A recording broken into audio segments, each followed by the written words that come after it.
नमस्कार साथियों, स्वागत है आपका मेरे इस यूट्यूब चैनल द स्मार्ट ज्ञान अड्डा में। जी हाँ साथियों, BPSC head master head teacher के लिए भारतीय स्वतंत्रता संग्राम का जो सिलेबस दिया गया है उसमें से सभी प्रमुख घटनाओं 1857 से लेकर 1947 तक सभी प्रमुख घटनाओं को जो है एक ही वीडियो में डाला गया है। जी हाँ साथियों, ये वीडियो आपके लिए बहुत ही महत्वपूर्ण है। इस वीडियो से बाहर आपको कुछ नहीं आएगा। जी हाँ साथियों, इसलिए वीडियो को लाइक कर दें। चैनल पर नए हैं या अब तक चैनल को सब्सक्राइब नहीं किया तो सब्सक्राइब कर दें। जी हाँ साथियों, तो चलते हैं अगले स्लाइड पर, देखते हैं क्या कुछ है सिलेबस। जी हाँ साथियों, ये 55वां वीडियो है और यदि आप अन्य वीडियो देखना चाहते हैं तो द स्मार्ट ज्ञान अड्डा के प्लेलिस्ट प्रधानाध्यापक प्रधान शिक्षक को खोलकर अन्य वीडियो को भी देख सकते हैं। जी हाँ साथियों, तो सीधे चलते हैं अगले स्लाइड पर। जी हाँ साथियों, यहाँ पर देख लेते हैं जो सिलेबस का हमारा पार्ट है भारतीय राष्ट्रीय आंदोलन भारतीय राष्ट्रीय आंदोलन और बिहार में योगदान। तो भारतीय राष्ट्रीय आंदोलन पार्ट को कवर किया गया है, जो भारत के राष्ट्रीय आंदोलन के अंतर्गत 19वीं शताब्दी के पुनरुत्थान के स्वरूप और स्वभाव, राष्ट्रीयता का विकास, स्वतंत्रता प्राप्ति से संबंधित प्रश्न पूछे जाएंगे। जी हाँ साथियों, ये वाला पार्ट को कवर किया। परीक्षार्थी से आशा की जाती है कि वो भारतीय स्वतंत्रता संग्राम में बिहार की भूमिका पर भी प्रश्न पूछे जाएंगे। तो यहाँ पर बिहार की भूमिका को शामिल नहीं किया गया है। भारतीय स्वतंत्रता संग्राम से संबंधित जितनी भी बातें की गई है इसी वीडियो में की गई है। जी हाँ साथियों, 1857 से लेकर जो पहली लड़ाई है भारतीय स्वतंत्रता संग्राम या स्वतंत्रता आंदोलन की, वहाँ से लेकर 1947 तक के सभी प्रमुख घटनाओं को शामिल किया गया है। जी हाँ साथियों, यदि आपको विभिन्न वीडियो का PDF चाहिए तो आप 919982 और 0105 पर आप क्या कर सकते हैं साथियों, मेरे इस नंबर पर आप व्हाट्सअप कर सकते हैं। इस नंबर पर आप व्हाट्सअप करेंगे अपना नाम, अपना विद्यालय का नाम, अपना पता, तो आपको PDF मिल जाएगा। जी हाँ साथियों, तो सीधे चलते हैं अगले स्लाइड पर और देख लेते हैं क्या कुछ है इस अंक में। जी हाँ साथियों, ये रहा पहला। जी हाँ साथियों, बरहमपुर 1857 से जो है आज़ादी की पहली लड़ाई शुरू हुई। 19वीं इन्फेंट्री के सिपाहियों का राइफल अभ्यास से इनकार कर देना पहली घटना थी बरहमपुर में। मेरठ में सैनिकों ने विद्रोह किया और अंबाला में भी सैनिकों की गिरफ्तारी की गई। 1857 की ही ये सारी घटनाएं हैं साथियों।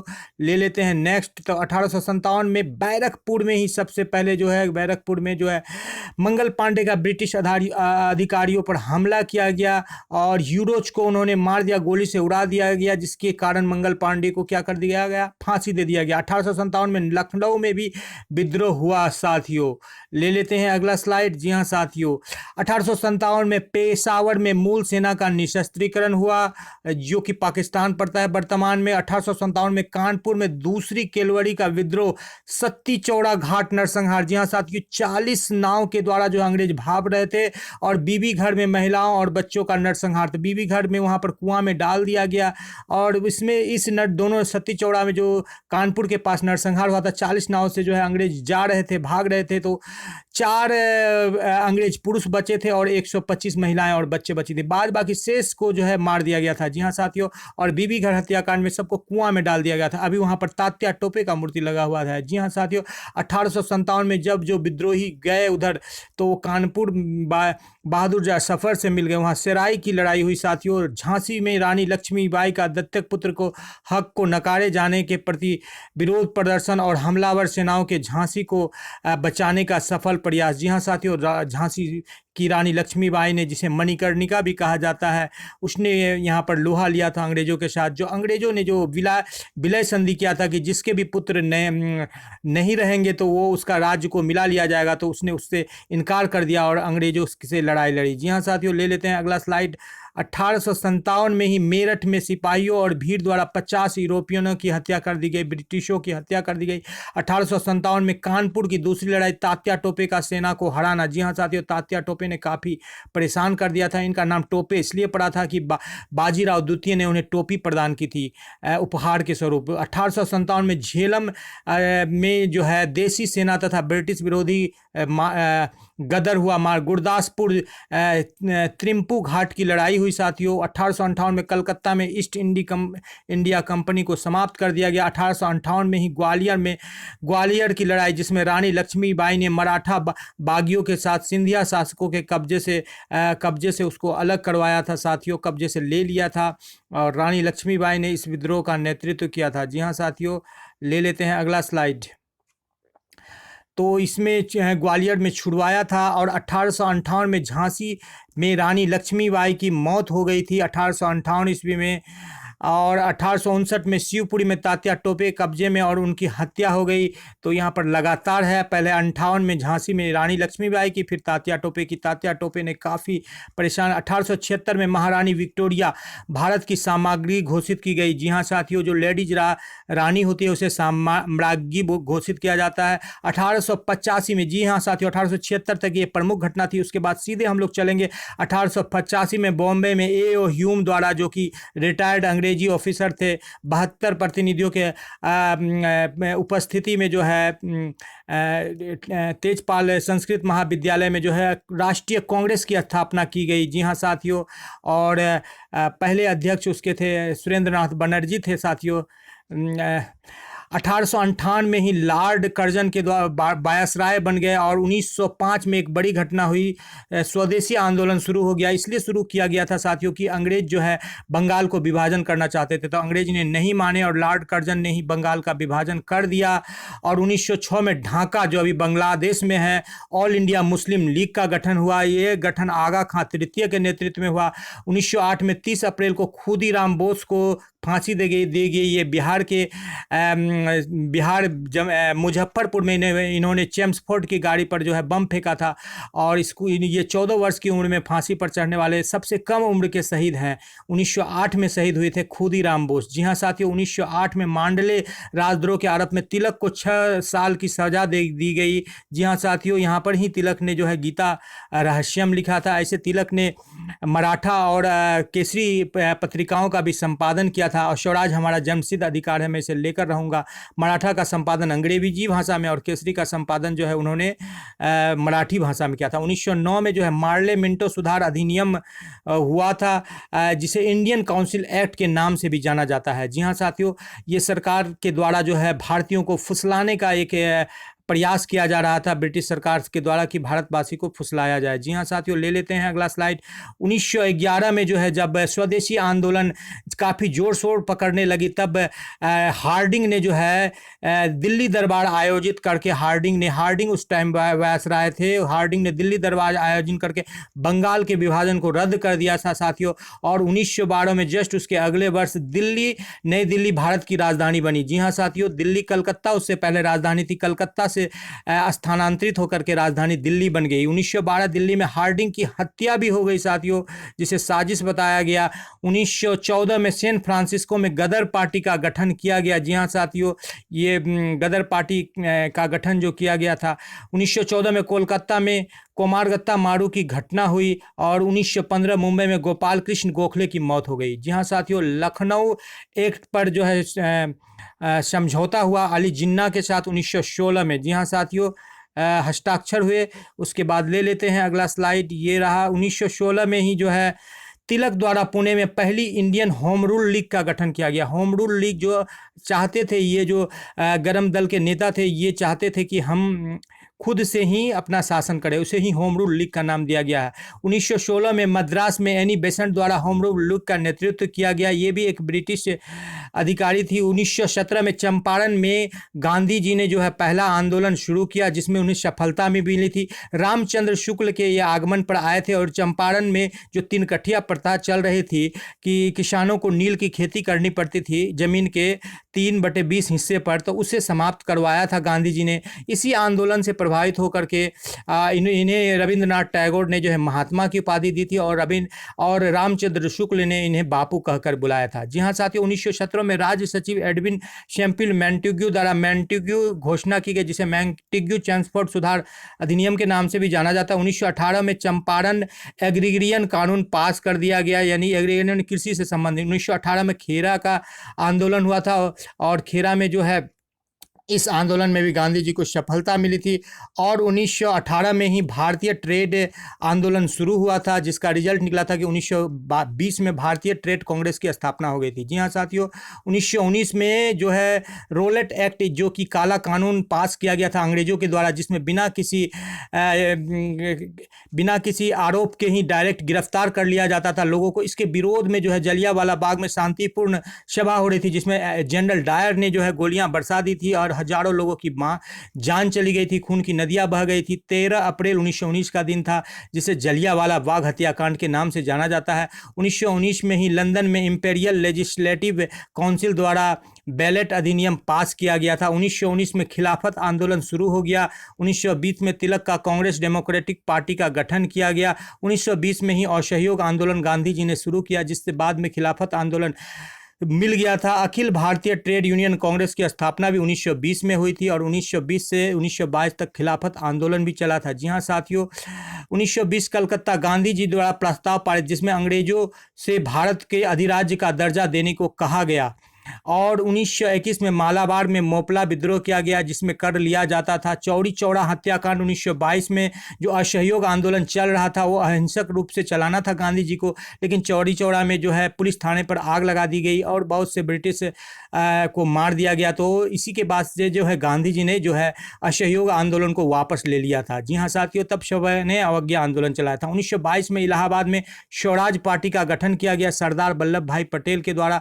और 1925 में काकोरी हत्याकांड हो गया था। राम प्रसाद बिस्मिल, अशफाकुल्ला खान और चंद्रशेखर आज़ाद ने जो है काकोरी में ट्रेन को लूट लिया था। इसे काकोरी हत्याकांड के नाम से जाना जाता है। और बारदोली में जो है सत्याग्रह चलाया था सरदार वल्लभ भाई पटेल ने 1925 में ही। जी हाँ साथियों, इसी सत्याग्रह के बाद जब सफलता मिली थी तो किसानों ने सरदार वल्लभ भाई पटेल को सरदार की उपाधि दी थी। जी हाँ साथियों, यहीं पर उनको सरदार का उपाधि मिल गया था। उसके बाद वो सरदार बन गए थे, सरदार वल्लभ भाई पटेल। उन्हें बाद में लौह पुरुष की भी उपाधि दी गई। जी हाँ साथियों, 1928 में बॉम्बे में साइमन कमीशन आया और अखिल भारतीय हड़ताल हुई। जी हाँ साथियों, साइमन कमीशन का जो रूल्स था उसमें भारतीयों को सदस्य रखना था, लेकिन सातों के सातों सदस्य जो उसमें ब्रिटिश थे और उसमें लाहौर में उसका विरोध किया गया। और लाला लाजपत राय को जो ब्रिटिश पुलिस ने जो उस पर प्रहार किया तो वहीं पर उनकी मौत हो गई। लाला लाजपत राय ने उसी समय कहा था कि मेरे शरीर पर किया गया एक एक लाठी का प्रहार ब्रिटिश साम्राज्य के लिए कफन का कील सिद्ध होगा। और ऐसा ही हुआ साथियों। तो साइमन कमीशन के दौरान विरोध के दौरान ही लाला लाजपत राय की 1928 में लाहौर, जो वर्तमान पाकिस्तान में है, मौत हो गई थी। 1928 में ही नेहरू रिपोर्ट में भारत के नए डोमिनियन संविधान का प्रस्ताव रखा गया और इसकी अध्यक्षता उनके पिता मोतीलाल नेहरू ने की थी। 1929 में भारतीय राष्ट्रीय कांग्रेस का लाहौर अधिवेशन जो है पंडित जवाहरलाल नेहरू की अध्यक्षता में किया गया था। ये काफ़ी महत्वपूर्ण अधिवेशन था। जी हाँ साथियों, और इसी कैदियों के लिए सुविधाओं की मांग करते हुए भूख हड़ताल पर स्वतंत्रता सेनानी जितेंद्र नाथ की मौत हो गई। जी हाँ साथियों, 1929 में ही जितेंद्र नाथ दास की मौत हो गई, क्योंकि वो कैदियों के लिए कुछ सुविधा की मांग कर रहे थे। ऑल पार्टी मुस्लिम कॉन्फ्रेंस ने 14 सूत्र सुझाया और अली जिन्ना ने इसका अध्यक्षता किया 1929 में। 1929 में ही दिल्ली में सेंट्रल लेजिस्लेटिव असेंबली में बम फेंका गया। ये बम भगत सिंह और बटुकेश्वर दत्त के द्वारा फेंका गया था। जी हाँ साथियों, 1929 में ही सेंट्रल लेजिस्लेटिव असेंबली में भगत सिंह और बटुकेश्वर दत्त ने बम फेंका। 1929 में भारतीय प्रतिनिधियों से मिलने राउंड टेबल कॉन्फ्रेंस के लॉर्ड इरविन की घोषणा होती है कि लॉर्ड इरविन मिलने आएंगे गोलमेज सम्मेलन में। जी हाँ साथियों, 1929 में लाहौर ने नेहरू ने ध्वज फहराया और ये जो था भारतीय राष्ट्रीय कांग्रेस ने पूर्ण स्वराज का घोषणा किया। जी हाँ साथियों, ये 26 जनवरी को घोषणा की गई थी। इसीलिए जब 24 नवंबर 1949 को हमारा संविधान बनकर तैयार हुआ तब उसे 26 जनवरी को लागू किया गया, क्योंकि 26 जनवरी को 1930 को ही पहली बार नेहरू जी ने जो है रावी नदी के तट पर जो है पूर्ण स्वराज की घोषणा की थी। तो एक खास दिन को चुनना था संविधान लागू करने के लिए। तो संविधान तो बनकर 24 नवंबर 1949 को ही तैयार था, लेकिन कुछ वेट किया गया क्योंकि एक खास डेट 26 जनवरी था। 26 जनवरी 1930 से इसका संबंध है, जिस दिन रावी नदी के तट पर नेहरू जी ने पूर्ण स्वराज की घोषणा कर दी थी। उससे पूर्ण झंडा भी फहरा दिया था। 1930 में साबरमती आश्रम से अपने 78 अनुयायियों के साथ जो है सविनय अवज्ञा आंदोलन की शुरुआत की थी। दांडी मार्च के द्वारा गांधी जी ने और 250 किलोमीटर की यात्रा की थी और 30 दिनों तक 24 दिनों तक और नमक बना करके दांडी तट पर नमक का तोड़ा था, नमक कानून को तोड़ा था। जी हाँ साथियों, 1930 में चिटगांव जो बांग्लादेश में पड़ता है वहाँ पर शस्त्रागार पर छापा मार दिया था सूर्य सेन ने, जिसे मास्टरदा के नाम से भी जाना जाता है। इनके साथियों ने वहाँ से बहुत सारे अस्त्र शस्त्र लूट लिए थे। 1930 में लंदन से साइमन कमीशन की रिपोर्ट पर विचार हेतु लंदन में गोलमेज सम्मेलन का आयोजन किया गया साथियों। उसके बाद 1931 में लाहौर में भगत सिंह, सुखदेव और राजगुरु को फांसी दी गई। जी हाँ साथियों, जो उन्होंने उन्होंने बम फेंका था लेजिस्लेटिव असेंबली पर 1929 में, उसी के में उसको फांसी दे दी गई लंदन में, भगत सिंह, सुखदेव और राजगुरु को। 1931 में महात्मा गांधी और लॉर्ड इरविन द्वारा गांधी इरविन पर दस्तखत किया गया। 1931 में दूसरा राउंड टेबल सम्मेलन हुआ जिसमें महात्मा गांधी, सरोजिनी नायडू, महदन मोहन मालवीय, घनश्याम दास बिरला, मोहम्मद इकबाल, सर मिर्जा इस्माइल, उसके दत्ता, सर सैयद अली इमाम आदि मौजूद थे। लेकिन ये सब आंदोलन पूरी तरह से सफल नहीं हुआ था। जी हाँ साथियों, 1932 में भारतीय राष्ट्रीय कांग्रेस और उसके सहयोगी संस्थाओं को अंग्रेजों ने अवैध घोषित कर दिया। जी हाँ साथियों, 1932 में संस्थाओं को अवैध घोषित कर दिया। बिना ट्रायल के गांधी विद्रोह के आरोप में गिरफ्तार कर लिया गया। और 1932 में ही ब्रिटिश प्रधानमंत्री रामसे मैकडोनाल्ड ने भारतीय अल्पसंख्यकों के लिए अलग निर्वाचक मंडल बनाकर सांप्रदायिक अवार्ड घोषित किया। 1932 में सांप्रदायिक अवार्ड को घोषित किया, जिसे सांप्रदायिक पंचाट के भी नाम से जाना जाता है। 1932 में ही गांधी जी ने अछूत जातियों की हालत में सुधार हेतु आमरण अनशन कर 6 दिन तक आमरण अनशन किया था। जी हाँ साथियों, 1932 में ही गांधी जी ने 6 दिन तक आमरण अनशन किया। 1932 में तीसरा राउंड में सम्मेलन जो हुआ लंदन में हुआ। 1933 में अछूतों के कल्याण की ओर ध्यान की मांग पर गांधी जी ने उपवास किया। 1934 में गांधी जी ने खुद को सक्रिय राजनीति से अलग किया और सकारात्मक कार्यक्रम के लिए समर्पित कर दिया। जी हाँ साथियों, 1935 में भारत सरकार अधिनियम पास हुआ, पहले 1909 में, फिर 1919 में, फिर 1935 में। जी हाँ साथियों, तो 1937 में भारत सरकार अधिनियम 1935 के तहत भारत में प्रांतीय चुनाव हुए। 1938 में हरिपुरा में भारतीय राष्ट्रीय कांग्रेस का हरिपुरा अधिवेशन हुआ। 1938 में सुभाष चंद्र बोस को भारतीय राष्ट्रीय कांग्रेस का अध्यक्ष चुना गया। 1939 में ब्रिटिश सरकार कर नीतियों के विरोध में कांग्रेस मंत्रियों का इस्तीफा दिया गया। सुभाष चंद्र बोस ने भारतीय राष्ट्रीय कांग्रेस के अध्यक्ष पद से भी इस्तीफा दे दिया। जी हाँ साथियों, 1939 में ही कांग्रेस मंत्रियों के त्यागपत्र के जश्न में मुस्लिम लीग ने उद्धार दिवस मनाया। जी हाँ साथियों, कांग्रेस और मुस्लिम लीग में जो है फूट चल रही थी और इसे फूट का लाभ उठाया था अंग्रेजों ने, फूट डालो और शासन करो ने। 1940 में मुस्लिम लीग ने मुसलमानों के लिए अलग राज्य की मांग करते हुए लाहौर अधिवेशन में इस मांग को रखा। 1940 में अली जिन्ना ने ही इसकी अध्यक्षता की थी। जी हाँ साथियों, जो मुस्लिम लीग के अध्यक्ष थे।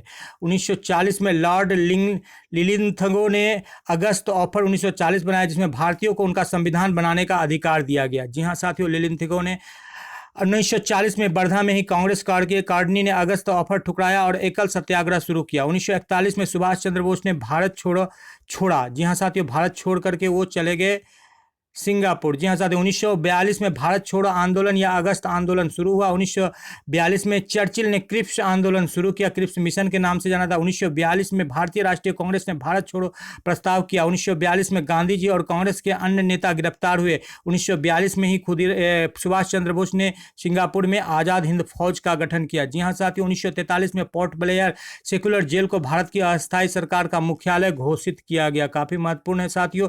1943 में सुभाष चंद्र बोस ने भारत की अस्थायी सरकार के गठन की घोषणा की 1943 में ही। जी हाँ साथियों, 1943 कराची मुस्लिम लीग के कराची अधिवेशन में बांटो और राज करो का नारा अपनाया गया। जी हाँ साथियों, 1944 में मोरंग में जापान के सहयोग से आज़ाद हिंद फौज के कर्नल शौकत मलिक ने इस क्षेत्र में अंग्रेजों को हराया। जी हाँ साथियों, ले लेते हैं अब 1944 में शिमला में भारतीय राजनीतिक नेताओं और वायसराय आर्कीबाल्ड बेवलिन के बीच शिमला समझौता हुआ, जिसे उसके बाद 1946 में कैबिनेट मिशन का प्रस्ताव आया। संविधान सभा का गठन भी 1946 में हुआ। काफ़ी महत्वपूर्ण बिंदु है साथियों। 1946 में रॉयल इंडियन नेवी गदर का गठन हुआ। 1946 में ही दिल्ली में कैबिनेट मिशन का आगमन हुआ और 1946 में ही जवाहरलाल नेहरू ने कांग्रेस के अध्यक्ष पद को संभाला। और 15 अगस्त 1947 को भारतीय स्वतंत्रता अधिनियम 1947 के तहत भारत और पाकिस्तान का विभाजन हेतु माउंटबेटन का प्लान बनाया गया। यहाँ पर भारत अलग हो गया 14 अगस्त को और 15 अगस्त को फिर पहले 14 अगस्त को पाकिस्तान स्वतंत्र हुआ, फिर 15 अगस्त को भारत स्वतंत्र हुआ। जी हाँ साथियों, वीडियो पसंद आया तो वीडियो को लाइक कर दे, चैनल को अब तक सब्सक्राइब नहीं किया तो सब्सक्राइब कर ले। द स्मार्ट ज्ञान अड्डा आपका अपना चैनल साथियों, जो आपके उज्जवल भविष्य की कामना करता है।